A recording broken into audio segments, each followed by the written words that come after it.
Mes moutons écoutent ma voix. Moi, je les connais et ils me suivent.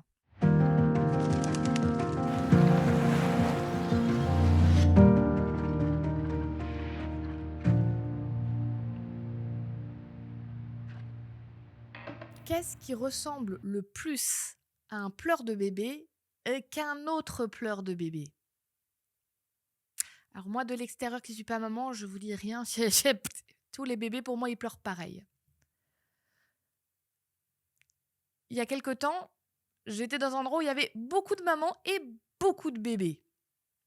Et je suis en train de discuter avec quelqu'un et ça pleure un peu dans tous les coins. Et tout d'un coup, je la vois faire Cric, cric, cric, cric. Ça, c'est le mien. Comment ça, c'est le tien? Ah, c'était le même qu'on a entendu 3000 fois à côté.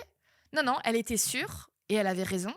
Ça, c'était le sien qui était en train de pleurer. Et non seulement elle a reconnu que c'était son bébé, mais en plus, elle me fait ah, ça, c'est le pleur de il a faim. Gamin, ça, c'est le pleur de il a faim. Ah bah oui, oui, elle était capable de reconnaître si c'est le pleur de il a peur, il a faim, il a besoin d'être changé. Alors je t'avoue, moi j'ai été très impressionnée. Il semble que pour beaucoup de mamans ou de parents d'ailleurs, pas seulement les mamans, ce soit le cas. Ils sont tellement habitués à leur enfant et ils l'aiment tellement, il est tellement important pour eux et qu'ils reconnaîtront sa voix parmi celle de tous les autres et ils sauront décrypter qu'est-ce que leur bébé a comme besoin. Au fond, c'est logique. On reconnaît le son et la voix de quelqu'un quand on passe du temps avec, quand on s'intéresse à ce que cette personne dit, ou en tout cas au bruit qu'elle fait. Et à force de communiquer avec, on sait rien qu'à l'intonation de la voix si la personne est contente ou triste, en colère, énervée, fatiguée. C'est la proximité qui fait ça. Quand Dieu dit mes brebis, mes moutons connaissent ma voix, il est en train de dire ceux qui sont en relation avec moi, je les connais bien et ils me connaissent bien. Ils sont capables de reconnaître ma voix et de comprendre ce que je veux et comment je vis. Et ça, c'est beau. Mais ça veut aussi dire, quand il dit qu'il est comme un berger et que ses moutons connaissent sa voix, le berger, c'est celui qui guide les moutons. Ça veut aussi dire que ces moutons, ils ont l'habitude d'obéir aux commandements du berger. Vous savez, un mouton, c'est loin d'être bête.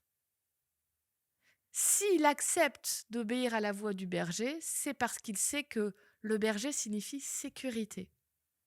Sinon, il n'écouterait pas. Peut-être que vous avez déjà fait ce jeu-là, on le fait beaucoup avec les enfants. On bande les yeux à quelqu'un et un autre doit le guider. La seule façon pour que ça marche, il faut que celui qui a les yeux bandés fasse vraiment confiance à celui qui guide pour faire exactement les mouvements que l'autre lui dit. Mais il faut aussi qu'ils aient une bonne communication et qu'ils comprennent ce que l'autre dit. Parce que si celui qui parle n'est pas clair, il va y avoir des catastrophes.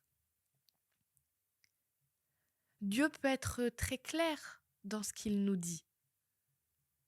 Il nous donne des indications pour nous éviter de nous cogner dans plein de choses dans la vie.